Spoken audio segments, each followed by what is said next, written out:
بسم اللہ الرحمن الرحیم۔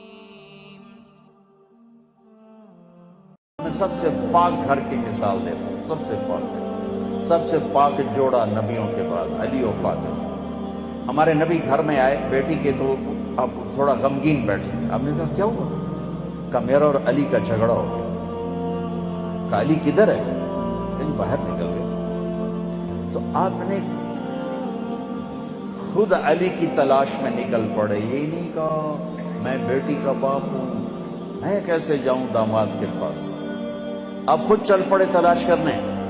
دیکھا تو حضرت علی مسجد میں لیٹے ہوئے تھے، چادر اتر کرتا ذرا اوپر چڑھ گیا تھا تو کمر پر مٹی کے لگی ہوئی تھی، تو آپ آ کر بیٹھ گئے اور یوں اٹھائے، قم یا ابا تراب، بڑے پیار سے کہا ابو تراب اٹھو۔ ابو تراب کا مطلب تھا مجھے پتا چل چکا ہے تمہارا دونوں کا جھگڑا، لیکن تو مجھے ویسا ہی پیارا ہے جیسے پہلے پیارا تھا، یہ پیغام ہے ابو تراب۔ اب لائے گھر آئے اور یوں لیٹ گئے تھے، 10 منٹ زمین پر ایسے لیٹ، ادھر حضرت علی کو لٹایا، ادھر حضرت فاطمہ کو لٹایا، حضرت علی کا ہاتھ پکڑا اور یہاں رکھا، یہاں حضرت فاطمہ کا ہاتھ پکڑا اور یہاں رکھا، ٹھیک ہو دیکھ رہے ہو؟ پھر اپنا ہاتھ فاطمہ کے ہاتھ پر رکھا، یہ علی کا ہاتھ پیٹ پر، یہ زہرا کا ہاتھ علی کے ہاتھ پر، اور یہ نبی کا ہاتھ بیٹی کے ہاتھ پر، ٹھیک ہو گیا؟ سمجھ میں آ گئی صورت؟ آپ نے کہا بولو دونوں ہماری صلح ہو گئی، دونوں بولو ہماری۔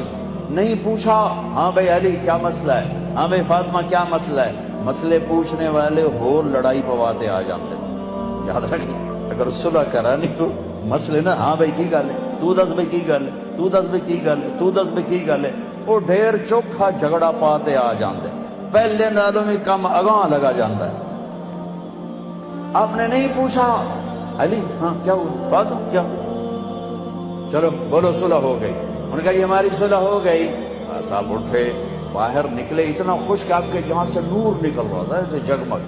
تو صحابہ نے کہا یا رسول اللہ بڑے خوش نظر آ رہے ہیں۔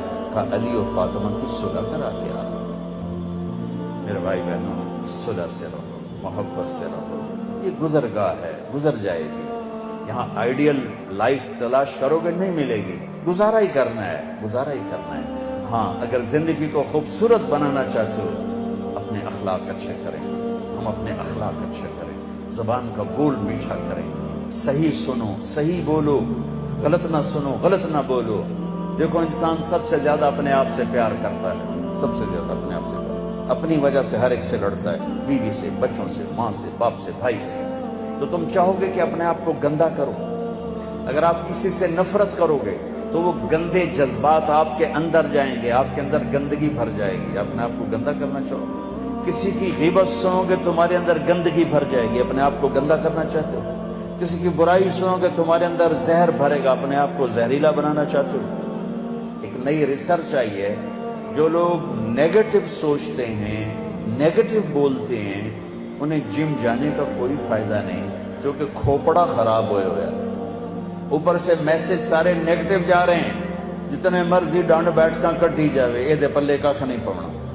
اور جو لوگ پازیٹیو سوچتے ہیں انہیں جم جانے کی ضرورت نہیں ہے، اوپر سے میسج اتنی خوبصورت آ رہی ہے کہ ساری باڈی ریلیکس ہو جاتی ہے۔ میرے نبی نہ کسی کی غیبت سنتے تھے نہ کرتے تھے، نہ غیبت کرو نہ غیبت سنو، نہ غیبت کرو نہ غیبت سنو، نہ برائی دیکھو نہ برائی سنو۔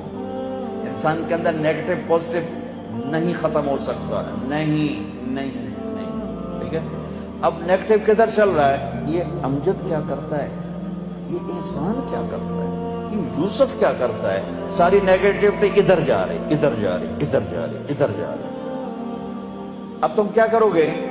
اس کو بند کر دو، مجھے یوسف کو نہیں دیکھنا، مجھے آصف کو نہیں دیکھنا، لیکن نیگیٹیوٹی تو ہے، وہ جائے گی کہاں؟ اب تمہارے اوپر اللہ کا احسان ہوگا، پھر اللہ تمہیں اپنے نیگیٹو دکھانا شروع کر دے گا۔ تمہاری جو نیگیٹو طاقت ہے نا وہ تمہارے اپنے عیب دیکھنا شروع کر دے گی۔ جب تم اپنے عیب دیکھو گے تو پھر تمہیں اپنے آپ کو بنانے کا فکر پیدا ہو جائے گا، فکر پیدا ہو جائے گا، فکر پیدا ہو جائے گا۔ اور تمہیں اپنے عیب نظر آ جانا اللہ کی بہت بڑی بلیسنگ، بہت بڑا انعام ہوگا، ورنہ لوگ غفلت کی موت مر جاتے ہیں اپنے آپ کو اچھا سمجھتے سمجھتے اور اوروں کو برا سمجھتے سمجھتے۔ میرے نبی نے فرمایا کسی کے برا ہونے کے لیے اتنا ہی کافی ہے کہ دوسرے کو حقیر سمجھے۔